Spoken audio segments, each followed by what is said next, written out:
This program is sponsored by Keystone Contracting.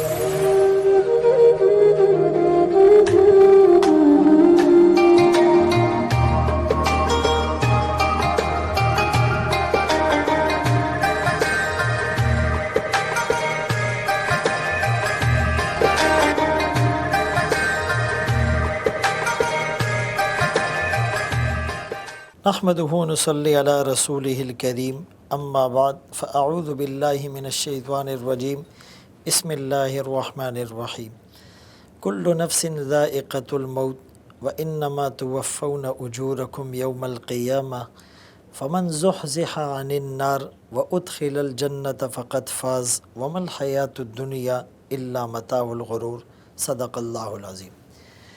قرآن کریم کی سورہ آل عمران کی آیت کریمہ آپ کے سامنے تلاوت کی۔ رمضان المبارک کے مقدس مہینے میں قرآنی تعلیمات کو بیان کرنا، اس کو سننا، اس کو سمجھنا، اس پر عمل کرنا اور دوسروں تک اس کو پہنچانا، یہ اللہ کی رحمت اور مغفرت کے لیے ایک یقینی ذریعہ بن سکتا ہے۔ قرآن کریم کی اس آیت میں اللہ کریم نے موت کی طرف متوجہ کیا کہ ہر نفس نے موت کا ذائقہ چکھنا ہے۔ کل من علیہا فان، ہر ایک نے فنا ہو جانا ہے۔ وَيَبْقَى وَجْهُ رَبِّكَ ذُو الْجَلَالِ وَالْإِكْرَامِ، باقی رہنے والی ذات صرف اللہ کی ہے۔ اور دنیا میں جو تم نے کیا، نیک اعمال کیے، اس کا تمہیں اجر دیا جائے گا، صلہ دیا جائے گا۔ خدا نخواستہ گناہ سرزد ہو گئے، توبہ کیے بغیر دنیا سے چلے گئے، اللہ معاف بھی کر سکتے ہیں، لیکن اس پر باس پرس بھی ہو سکتی ہے۔ اور جس کو جہنم سے دور کر دیا گیا اور جنت کے اندر داخل کر دیا گیا، فقط فاز، اصل کامیابی اسی کو ملی۔ یعنی کوئی کامیابی دولت میں تلاش کرتا ہے، کوئی عہدے میں تلاش کرتا ہے، کوئی ڈگری میں تلاش کرتا ہے، کوئی جو ہے وہ شہرت میں تلاش کرتا ہے، کوئی بیوی بچوں میں تلاش کرتا ہے، کوئی جنسی خواہشات کی تسکین میں اپنی کامیابی ڈھونڈ رہا ہے۔ لیکن یاد رہے کہ کامیابی اللہ کے ذکر میں ہے، کامیابی اللہ کے دین میں ہے، کامیابی محمد الرسول اللہ صلی اللہ علیہ وسلم کے طریقے میں ہے۔ الا بذکر اللہ تطمئن القلوب، نہ دنیا سے، نہ دولت سے، نہ گھر آباد کرنے سے تسلی دل کو ہوتی ہے خدا کو یاد کرنے سے۔ اور ایک یہ جو کانسیپٹ اور پرسیپشن بنا دیا گیا کہ جی دین پر چلو گے تو آخرت بنے گی، تو یہ قرآن کے مطابق نہیں ہے۔ قرآن کا اسلوب تو یہ ہے کہ دین پر چلو گے دنیا بھی بنے گی، آخرت بھی بنے گی۔ دنیا پہلے بنے گی، امن اور سکون والی زندگی آپ کو نصیب ہوگی۔ من عمل صالحا من ذکر او انثی وہو مؤمن فلنحیینہ حیاتا طیبہ ولنجزینہم اجرہم باحسن ما کانوا یعملون۔ جو بھی عمل کرے گا نیک، وہ مرد ہو کہ عورت، ایمان کی حالت میں، پس ضرور بضرور دو تاکیدات ہیں، ایک لام تاکید اور ایک نون تاکید ثقیلہ، ضرور بضرور ہم اس کی دنیا کی زندگی کو پاکیزہ بنا دیں گے اور آخرت میں بھی اس کو اجر ملے گا۔ ہم جب دعا مانگتے ہیں اور خصوصاً نماز میں آخری قعدے میں بیٹھ کر جب ہم التحیات کے بعد درود شریف پڑھتے ہیں تو کون سی دعا مانگتے ہیں؟ ربنا آتنا فی الدنیا حسنہ وفی الآخرۃ حسنہ، اللہ دنیا بھی اچھی کر، آخرت بھی اچھی کر۔ تو اسی لیے اگر ہم دین پر چلیں گے تو ہماری دنیا بھی بنے گی اور آخرت بھی بنے گی۔ اور دنیا کی زندگی کو جس میں آپ اللہ سے غافل ہو، جس میں آقا کی سنتیں آپ چھوڑ بیٹھے، جس میں قرآن سے آپ کا تعلق دھاگے کی طرح کمزور ہو جائے اور آپ یہود اور ہنود کے طریقے اور راستے پر چل پڑے، آپ ان کو اپنا آئیڈیل بنا لیں، تو ایسی دنیا کی زندگی دھوکے کی زندگی ہے، یا غرور کا لفظ ہے، اردو میں بھی استعمال ہوتا ہے، پراؤڈی اور ایروگینٹ کو مغرور کہتے ہیں، لیکن غرور اصل میں عربی کا لفظ ہے، اور غرور کے عربی میں معنی ہے دھوکہ، یعنی مغرور آدمی دھوکے میں ہوتا ہے۔ مثال کے طور پہ مغرور آدمی وہ اپنے آپ کو اتنا بڑا سمجھتا ہے جیسے وہ بہت بلند و بالا کسی چوٹی پر کھڑا ہو۔ اب جب کوئی اتنے ٹاپ پر جائے گا تو نیچے لوگ تو اس کو چیونٹیوں کی طرح چھوٹے نظر آئیں گے، لیکن وہ اس چیز کو نہیں دیکھ رہا کہ نیچے والوں کو بھی یہ چھوٹا نظر آ رہا ہے۔ اسی لیے دنیا کی زندگی کو دھوکہ کہا گیا۔ حضرت علی رضی اللہ عنہ کے بارے میں آتا ہے کہ وہ ممبر اور محراب میں کھڑے ہو کر دنیا کو خطاب کرتے کہ غری غیری، جا کسی اور کو دھوکہ دے، یہاں تیرا بس چلنے والا نہیں، یہاں تیرا منتر کام نہیں کرے گا، میں تیرے قابو میں آنے والا نہیں، اسی لیے کہ تیری خوشی عارضی ہے اور تیری طاقت عارضی ہے، اور تو ختم ہونے والی چیز ہے، باقی رہنے والی ذات تو اللہ کی ہے۔ رسول اللہ صلی اللہ علیہ وسلم نے دنیا کی بے ثباتی کو اس انداز سے ایکسپلین کیا کہ فرمایا کہ دنیا کی نظر، دنیا کی حیثیت اگر اللہ کی نظر میں مچھر کے پر کے برابر بھی ہوتی، اللہ کسی کافر کو پانی کا گھونٹ نہ پلاتے۔ یہ کافروں پر جو نعمتیں موسلادھار بارش کی طرح برس رہی ہے، اٹ مینز کہ دنیا کی اللہ کے ہاں کوئی حیثیت نہیں۔ ایک دفعہ رسول اللہ صلی اللہ علیہ وسلم نے ایک ایکٹیویٹی دکھانے کے لیے صحابہ کے ساتھ جا رہے ہیں، ایک کوڑا دان کے پاس رک گئے، وہاں پر لوگ کچرا پھینکتے تھے، تو وہاں پر ایک بکری کا بچہ ہے اور وہ مرا ہوا، گلا ہوا، سڑا ہوا، بدبودار تعفن اس سے اٹھ رہا ہے۔ تو آپ نے صحابہ سے پوچھا اس بکری کے مرے ہوئے بچے کو کوئی خریدے گا؟ صحابہ نے کہا آقا اس کو تو کوئی مفت لینے کو تیار نہیں، 1-2 درہم میں کون کیوں خریدے، اس کی تو حیثیت کوئی نہیں۔ آپ نے فرمایا جیسے تمہاری نظر میں یہ بکری کا مرا گلا سڑا ہوا بدبودار بچہ حقیر ہے، اس سے زیادہ دنیا اللہ کی نظر میں حقیر ہے۔ تو اس دنیا کی رنگینیوں میں کھو کر دنیا بنانے والے اللہ کو بھول جانا، مصنوعات اور پروڈکٹس میں لگ کر صانع کو بھول جانا، جس اللہ نے نعمتیں دی اس کی نعمتوں میں کھو کر اس منعم اور نعمت کرنے والے کو بھول جانا، یہ کتنی احمقانہ اور بے وقوفی والی بات ہے۔ تو یہ جو غرور ہے اس کا معنی دھوکہ ہے۔ اچھا، قرآن اور حدیث میں 3 طرح کے الفاظ استعمال ہوتے ہیں، اس کو تھوڑا سا مثال سے سمجھتے ہیں۔ ایک ہوتا ہے غرور، ایک ہوتا ہے تمنی یا تمنا، اور ایک ہوتا ہے رجا۔ رجا امید کو کہتے ہیں، تمنی بھی امید کو کہتے ہیں۔ تو رجا کس کو کہتے ہیں کہ مثال کے طور پر ایک آدمی وہ اپنی پوری محنت کرتا ہے، پوری صلاحیت ہے وہ یوٹیلائز کرتا ہے، اور اس کے بعد وہ جو فیڈ بیک ہوتا ہے یا آؤٹ کم ہوتا ہے اس کا انتظار کرتا ہے۔ یعنی سپوز ایک کسان ہے، اس نے اپنی زمین میں یعنی بیج بویا اور پھر اس میں ہل چلایا اور زمین کو جوتا اور جو ہے اس کو پانی ٹائم ٹو ٹائم دیا اور اس میں کھاد ڈالی اور اس میں اسپرے کیا، اور یعنی پوری صلاحیتیں صرف کرنے کے بعد آخر میں انتظار میں بیٹھ گیا کہ اب فصل اگے گی اور پھر کٹے گی اور پھر اس سے دانے اور پروڈکشن اور پیداوار اور مجھے نفع ہوگا۔ تو پوری محنت کرنے کے بعد جو وہ نتیجے کا انتظار کر رہا ہے اس کو رجا کہتے ہیں۔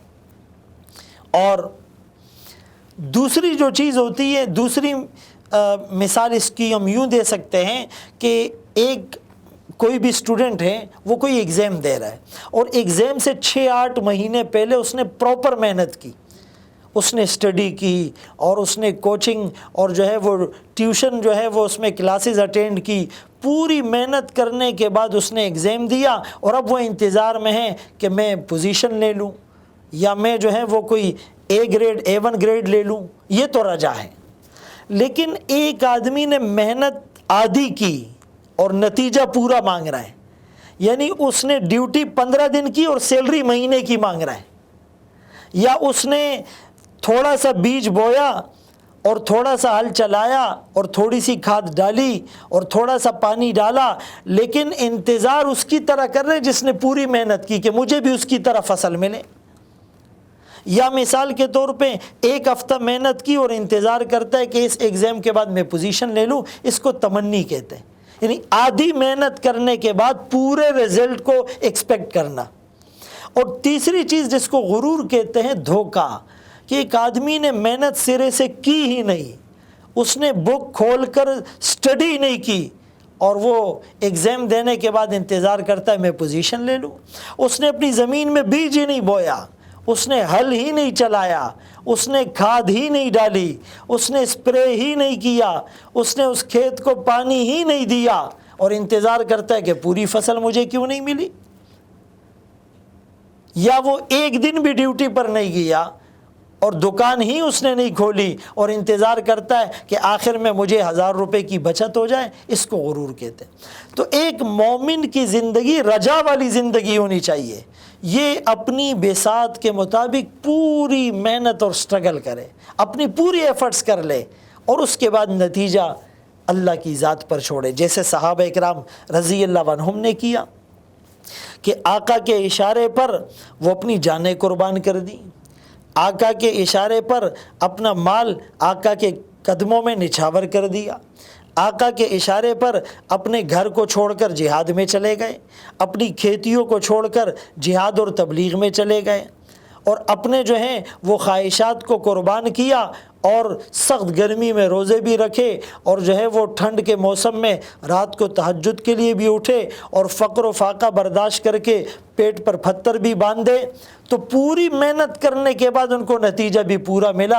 اللہ نے کہا کل وعد اللہ الحسنی، تمام صحابہ سے اللہ نے جنت کا وعدہ کیا، رضی اللہ عنہم ورضوا عنہ، اللہ ان سے راضی، یہ اللہ سے راضی ہو گئے۔ اولئک هم الصادقون، یہ سب سچے ہیں۔ اولئک هم الفائزون، یہ سب کامیاب ہیں۔ اولئک هم المفلحون، یہ سب فلاح پانے والے ہیں۔ وبالآخرۃ هم یوقنون، یہ سب آخرت پر یقین رکھنے والے ہیں۔ اولئک هم المؤمنون حقا، یہی پکے مومن ہیں۔ لقد رضی اللہ عن المؤمنین، درخت کے نیچے بیعت کرنے والوں سے اللہ نے اپنی رضامندی کا اعلان کر دیا۔ مثلہم فی التوراۃ ومثلہم فی الانجیل، ان کا تذکرہ تورات اور انجیل میں بھی ہے۔ تو محنت کرنے کے بعد نتیجے کا انتظار کیا، اللہ نے دے دیا۔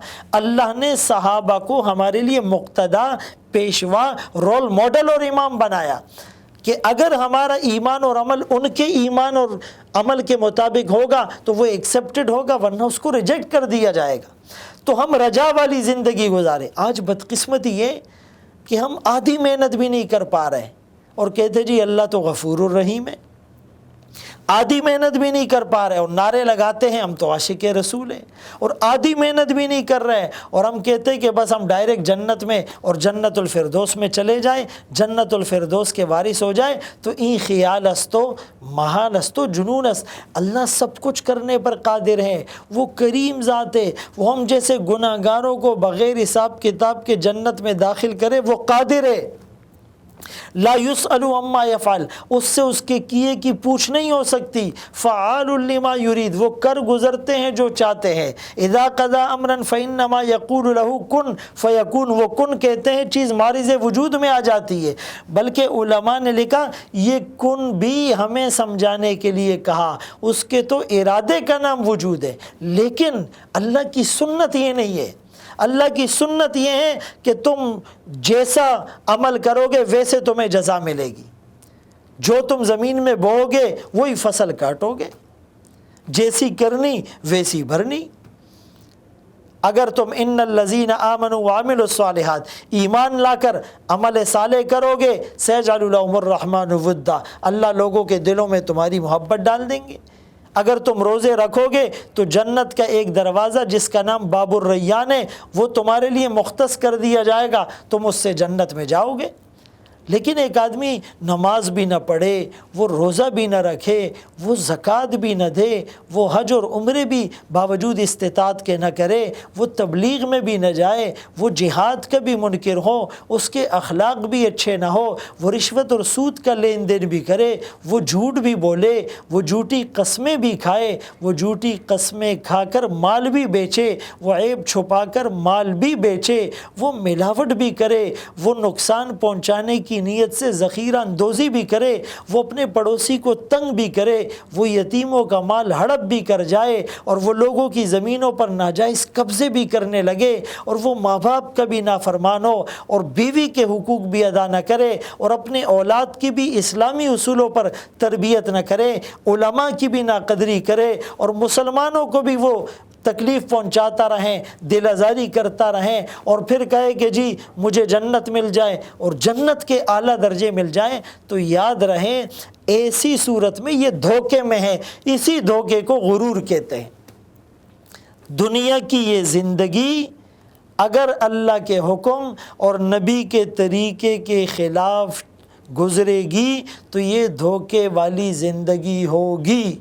اس دھوکے والی زندگی کو مچھر کا پر کہا گیا، مکڑی کا جالا کہا گیا۔ قرآن میں اللہ فرماتے ہیں ان اوہن البیوت لبیت العنکبوت، گھروں میں جو سب سے کمزور گھر ہوتا ہے وہ مکڑی کا گھر ہوتا ہے، لیکن وہ کتنے محنت سے اس کو بناتی ہے، ڈیزائن کرتی ہے، لیکن آپ نے ایک جھاڑو اس کے اوپر پھیر دی، وہ سارا گھر اس کا تہس نہس ہو گیا۔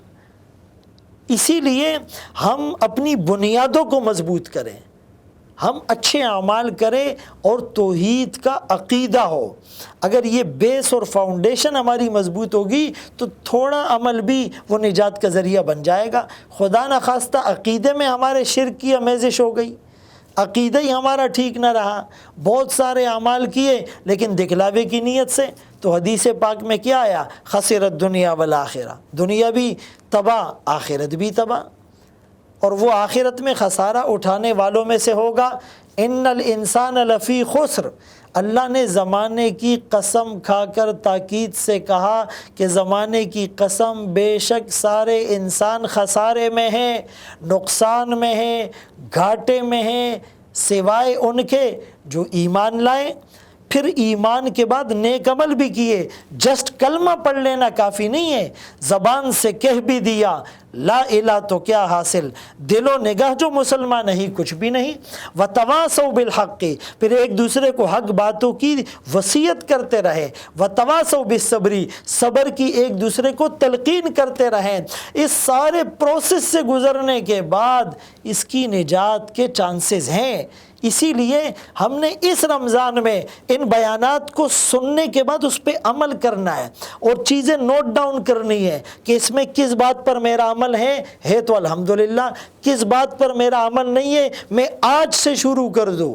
کم از کم اس عید کا چاند نظر آنے سے پہلے میری بخشش یقینی ہو جائے، اس عید میں آپ کو بہت مزہ آئے گا، اس عید کی نماز پڑھنے میں آپ کو ایک سکون اور اطمینان نصیب ہوگا۔ اور اگر رمضان بھی گناہوں کی نظر ہو گیا تو ہماری عید میں وہ حلاوت نہیں ہوگی۔ اللہ ہم سب کو ان باتوں پر عمل کی خوب توفیق نصیب فرمائے۔ وآخر دعوانا ان الحمدللہ رب العالمین۔